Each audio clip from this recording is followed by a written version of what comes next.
நம்ம தமிழ்நாடு அரசு சார்பாக நேற்று சென்னையில் அதாவது நேரு விளையாட்டு அரங்கில் வந்து பார்த்தீங்கன்னா கல்வியில் சிறந்து விளங்கும் தமிழ்நாடு அப்படின்ற மாரி ஒரு நிகழ்ச்சி ஒன்று நடத்தியிருந்தாங்க. இதில் நிறைய கவர்மெண்ட் ஸ்கூல் ஸ்டூடெண்ட், அது மட்டும் இல்லாமல் டீச்சர்ஸு, ஸோ நம்ம சினிமா பிரபலங்கள், தமிழ்நாடு முதலமைச்சர், அது மட்டும் இல்லாமல் துணை முதலமைச்சர், சில அரசியல் தலைவர்கள், அதை தொடர்ந்து தெலுங்கானா முதலமைச்சர் ரேவந்த் ரெட்டி வந்து பார்த்தீங்கன்னா கலந்துக்கிட்டாரு. இதில் அவர் பேசின விஷயங்கள் என்ன அப்படின்னா, காலை உணவு திட்டத்தை மிகப்படுத்தி வந்து பார்த்தீங்கன்னா பேசியிருந்தாரு.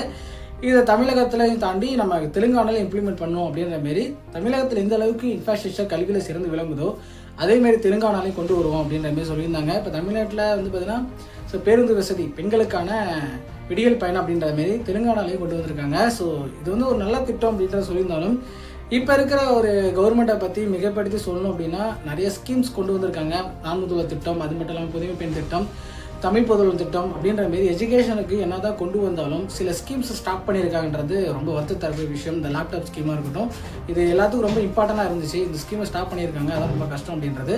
எஸ்கே அவனோட ஸ்பீச் வந்து பார்த்தீங்கன்னா பயங்கரமாக பிடிச்சிருந்துச்சு அப்படின்னு தான் சொல்லணும். என்ன சொல்லியிருந்தார் அப்படின்னா, எங்கள் அப்பா வந்து பார்த்தீங்கன்னா ஒரு டிகிரி முடிச்சிருந்தாரு. ஸோ என்னோட எக்கனாமிக்கல் லெவல் வந்து பார்த்தீங்கன்னா க்ரோத் ஆச்சு அப்படின்ற மாதிரி சொல்லியிருந்தாரு. அதை தொடர்ந்து நானும் வந்து பார்த்தீங்கன்னா ஸ்கூல்ஸ்லாம் போகும்போது ஆட்டோ ரிக்ஷாவில் தான் போனேன், நடந்தெல்லாம் போக கிடையாது. ஸோ அதை வந்து நானும் 2 டிகிரி முடிச்சிருக்கேன், எங்கள் அக்கா 3 டிகிரி முடிச்சிருக்காங்க. எனக்கு வந்து பார்த்தீங்கன்னா சினிமாவில் நான் என்ன தான் ஒரு துறை சம்மந்தமே இல்லாத துறையை எடுத்திருந்தாலும் நான் இதில் வந்து சோல்ட் அவுட் ஆகும்போது எனக்கு பின்னாடி 2 டிகிரி இருக்குது, அதை பற்றி எனக்கு கவலை இல்லாமல் எங்கேயாச்சும் வேலை செஞ்சு பிடிச்சிக்கும் அப்படின்ற மாதிரி சொல்லியிருந்தாரு.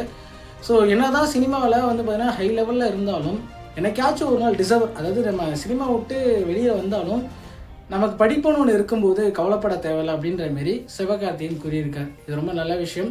ஸோ செல்வராகவனும் வந்து பார்த்தீங்கன்னா கேஸ்ட் ரிலேட்டிவாக பேசியிருந்தார், அது வேணாம் அப்படின்னு தான் நான் சொல்லுவேன். ஸோ இதை பற்றி நான் நினைக்கிறீங்க, நம்ம தமிழக அரசு ஸோ தமிழ்நாட்டில் கொண்டு வரும் கல்வி திட்டங்களை பற்றி நீங்கள் என்ன நினைக்கிறீங்க அப்படின்றத மறக்காமல் கமெண்ட்ஸில் கமெண்ட் பண்ணுங்கள்.